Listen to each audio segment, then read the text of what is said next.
Hey guys, I'm back. So it's been probably about a week since the last time that I posted my makeup video. I wanted to do my intro and my first fertility story together since they'd both be kind of like short videos. So I figured, why not do it today? I had the day off because of snow. So I'm about to go to my other job again. So I figured I'd give you guys the intro video and story number one about my fertility journey that's been going on for 5 years now. So let's get started. First of all, as some of you know, I know friends and family have been watching my videos, but if you don't know me, my name is Lindsay. My last name is Burrow. I am 27 years old. I work at a school for kids who have autism and dyslexia and maybe like a few other disabilities in there, but a lot of, like 90% of our kids either have autism or they have dyslexia or they have both. I've been working on and off there since like 2014, I want to say. So about 4 or 5 years I've been working there, and I've been all over. I've worked with the high school students who seem like they have no disabilities at all. I've worked with the elementary kids. I've worked with the nonverbal kids. You name it, I probably worked there in any section that they have there. My second job that I do is in home health. This is my second patient that I've been working with. The last patient I was working with, everything seemed fine, and then within an hour of me being on my shift, he decides to pass away. So I experienced my first death, I guess. So now I'm taking care of another patient. This is shorter hours. I only work about 5 to 8. Or like 5 to 7:30, you know, whenever he eats and everything's cleaned up, I'm pretty much good to go. But I do that maybe 2-3 days a week, sometimes more if more shifts need covered. But so I work 8:30 to 3:30, and then if I have my second job that night, then I'd come home, I normally get something to eat, and then go to his house from 5 to 8, and then I don't get home till like 8:30. We don't have, as you know, we don't have any kids yet. We do have one spoiled rotten dog, named Minnie. We got her like a couple years ago, a couple years after,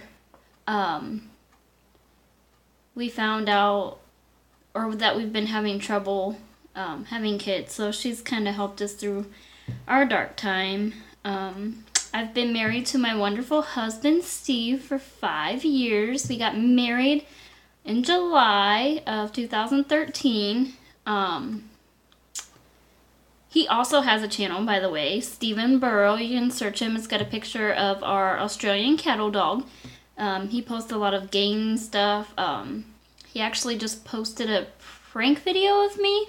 So if you want to see me get pranked, go check that out. So yeah, go check out his channel. Alright, so, now I kind of want to lead into the fertility story. So about like 6 months after we got married in 2013, we found out we were pregnant. We go to the clinic. At the time we lived in Michigan.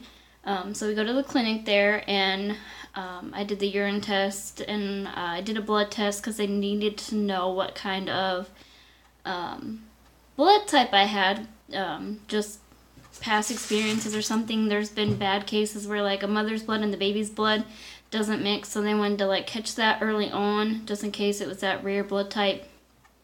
For whatever reasons, they also took my blood, and to check the hormones. I do know that they do check the hormones.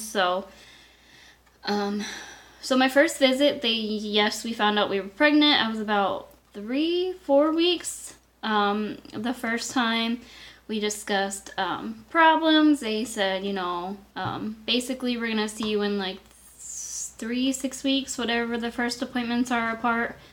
And we'll see you at your next appointment unless you have any complications like bleeding. Okay, so we go home, maybe, I don't know how many weeks later, I wasn't counting. I go to the bathroom and I'm bleeding lightly. It scared me a little bit, you know, sometimes it's nothing, sometimes it's a loss. I think I was 6 weeks with the first one. There was a lot of cramping. I went in for my next appointment. She was like, well, this sounds like a miscarriage, so I'm going to send you to the major hospital in Kalamazoo. For some lucky reason, my husband had the day off, so he drove me to Kalamazoo, and they did one of those vaginal ultrasounds. And they did that, and they said that there was no heartbeat, and that they were going to send me home. And I needed to talk to my doctor about other options, but I was just cramping so bad, like I was going through labor. Not even like Tylenol was helping. So I think I took the day off of work, just because I was cramping so bad and I was bleeding heavily at this time. And then while my husband went to work, I had a few blood clots, and then I went back to the doctor. She did an ultrasound, and I miscarried everything by myself. And then fast forward 6 more months, because she said wait 6 months before we could try again. So we waited about 5 months, I think, because 6 months later we found out we were pregnant again. And when I lost this one, I was 9 weeks. I had the bleeding again, but I didn't have the... No, I didn't have the bleeding again. I went in for my doctor's appointment. We were supposed to have an ultrasound. Because we went in for my 6-week appointment, and I was really nervous, you know, because I was afraid they weren't going to find a heartbeat again. So at my 6-week appointment, they found the heartbeat. I got to listen to the heartbeat, you know, really excited. I can remember like the day like it was yesterday. We left the clinic, we went to Taco Bell, and we separated, and we just couldn't stop talking about how cool the heartbeat was. So that was cool. And then 3 weeks later, I think I had to go back, just because I think they wanted to make my appointments closer together due to my first miscarriage, you know. So then I go back for another one, and we were supposed to hear the heartbeat again. This time there wasn't a heartbeat. They tried to find it, you know, they had me lower my pants a little bit, maybe it was down farther, and then they blamed it on their machines. Oh, our machines are out of date, so we're going to send you to the same hospital that we sent you to last time, to see if their ultrasounds were. So I had to drink a bunch of water. You know, you got to have a full bladder in order to do the more higher tech ultrasounds, I should say. So I go to that appointment, go home, drink a bunch of water. We go to that appointment, and there's no heartbeat. There's a picture of the baby, and there's no heartbeat. So I go in the bathroom, I lose my cool, I cry. At the time, I thought it was very insensitive of the lady. She asked me if I wanted a picture, and I was so upset, and I was like, mad. Like, why would you ask me that? Why would I want a picture? But now that I'm thinking of it, I will wish that I had it. But there's no going back. So that's story 1 and 2, how this all began. Actually, after I lost the second one, they told me I had to have a third one before they would do any kind of treatment with me. So then, fast forward a year or so later, we came to Ohio to visit my family. My mom still lived here. My husband's family is from Michigan, and I moved down there to go to college out of high school, and that's how I met Steve, and we got married in Michigan. And then we just decided that the opportunities in Michigan just wasn't for us. We had very crappy jobs there. Minimum wage, no offense to anybody working in minimum wage, but we just weren't we were living paycheck to paycheck. I mean, we are now, but it was very hard. Some days it was very hard to find the money for groceries. Yeah, so life in Michigan just wasn't.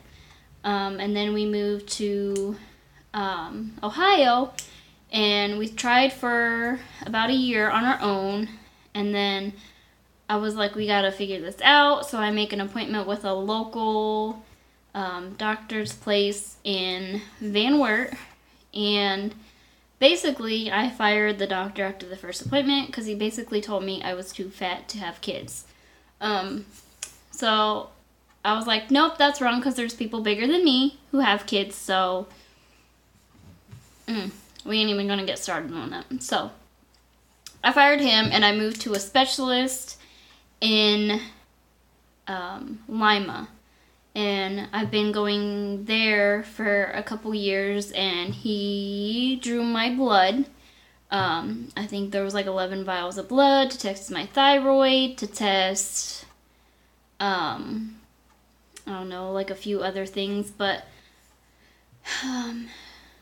there's a lot of things that he tested. I can't remember. There's like a whole list, but it turns out that my hormone levels were low. I don't know what you call them. I'll probably think about it after I end this video. But my hormones that make you have a period cycle were really low, and in order to have a normal period, your hormone levels in your blood need to be at 10 or above. Mine were in like the negatives. They were like 0.05 or something like that. So I was like really, really low, and I was having abnormal periods, and I just thought it was because of the second miscarriage. He put me on some medicine called Clomid, and that got it up, and I've been having regular periods. So that is the start of my fertility journey, and that's where I'm going to stop. If you like this video, give it a big thumbs up, subscribe, share.